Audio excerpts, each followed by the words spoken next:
Napakaganda ng ano dito, ng ambience, no? Kung saan, kung dati may mga makikita kang palutang-lutang na mga plastics, plastic cups, halo-halo na, no? So ngayon mga kabayan, nakikita nyo naman yung pinaka Pasig River natin. Napakalinis.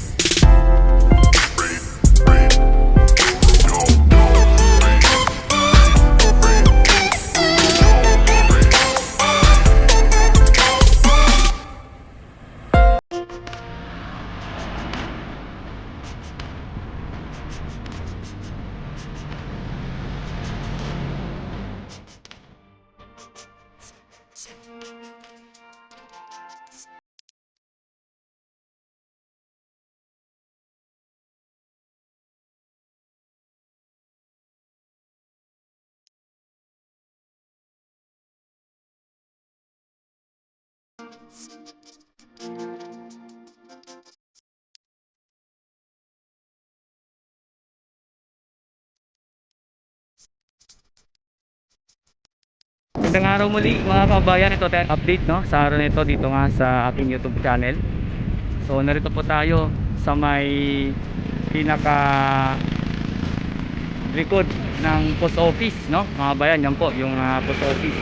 At syempre po, tanaw po natin dito yung Jones Bridge at kung saan yung Binondo Bridge mga kabayan. At syempre mga idol, yung ating pakay dito yung mag-update sa Esplanades, no, kung ano na yung pinaka ano dito, mga nagawa na. At siyempre natin po ipapakita sa inyo mga kabayan yung pinaka ano nya, viewing, no, sa araw na ito.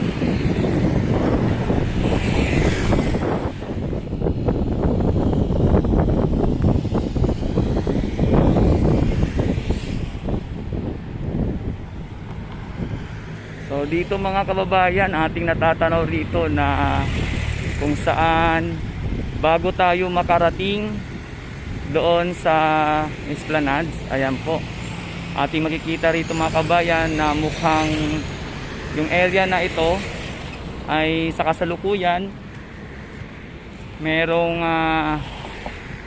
tubig baha, no mga idol. Ayan, na may mga styrofoam, no, ayan, may mga plastic cups, tapos kung saan ayan may mga basura din dito mga kababayan. So sa ngayon may mga kabataan dyan na naglalaro-laro, no, sa araw na ito. So ating puntan mga idol.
So ito mga idol, narito tayo sa may Jones Bridge, no? At kung saan dahil kanina nga mga kabayan na hindi natin pwede talagang puntahan yung pinaka area mismo ng Esplanades dahil nga nakita natin mga idol na medyo baha pa doon sa area na yon, no, sa may pinakailalim yung ating dadaanan. So dito mga idol, dito na natin ituloy yung ating pag-update at siyempre i-zoom na lang natin mga kabayan upang makita ninyo. So ayan po. So ito na mga idol, no, yung Esplanades. At kung saan nung una nating update dito mga kabayan, hindi pa ito, wala pa itong railings, no. At siyempre sa ngayon ito yung pinaka nakikita natin mga kabayan. Meron na siyang railings at siyempre pinturado na rin. At kung saan, ayan, pati yung hagdan, no, meron na rin mga kabayan. So ito pong Pasig River Esplanades mga kabayan ay makikita nyo lang dito, no, sa pinakalikod ng ating post office building. So ayan po. At siyempre ang ating location sa ngayon, ng kinakatayuan natin, andito tayo sa pinakaunang istasyon ng Escolta. So dito kapag gusto mong pumunta ng halimbawa Guadalupe, so dito ka pwedeng sumakay mga bayan sa pamamagitan ng river boat, no? At siyempre ito nga mga idol, yung ating pinaka-update sa ngayon. Ayan. So ongoing pa rin po, no, mga idol, at siyempre abang-abangan pa rin natin yung mga iba pang magiging nito, magiging pinaka-design, no, ng ating Esplanades dito nga sa ating mga update sa aking YouTube channel mga kabayan. At siyempre mga idol, maliban dyan, kung nyo napapansin, napakaganda ng dito, ng ambience, no? Kung saan, kung dati may mga makikita kang palutang-lutang na mga plastics, plastic cups, halo-halo na, no? So ngayon mga kabayan, nakikita nyo naman yung pinaka Pasig River natin. Napakalinis. Wala ka nang halos makita na mga palutang-lutang dyan. At kung saan patuloy lang po ang pag-agos at pagdaloy ng tubig dito.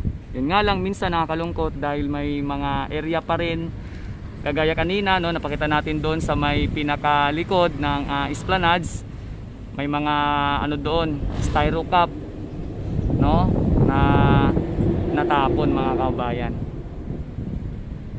So ito mga idol, at preskong presko pa yung hangin dito mga kabayan, at kung saan napakaganda ng sikat ng araw ngayon.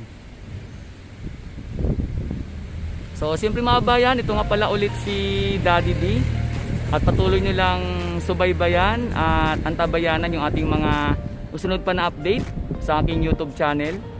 At siyempre palagi lang po kayong tumutok para masubaybayan ninyo yung mga lahat ng kaganapan, hindi lang po sa may Manila Bay, kundi sa kung saan man tayo mapadpad ng ating dinadalang pag-update para sa inyo sa aking YouTube channel. So mga bayan, maraming salamat po sa inyong palaging suporta. At siyempre maraming salamat sa palagi ninyong pagtangkilik at pagsubaybay sa aking YouTube channel. At higit sa lahat, sa mga bagong pasok po dyan, huwag niyo pong kalimutan mag-iwan ng mga komento or suggestion sa video na ito na aking ginawa.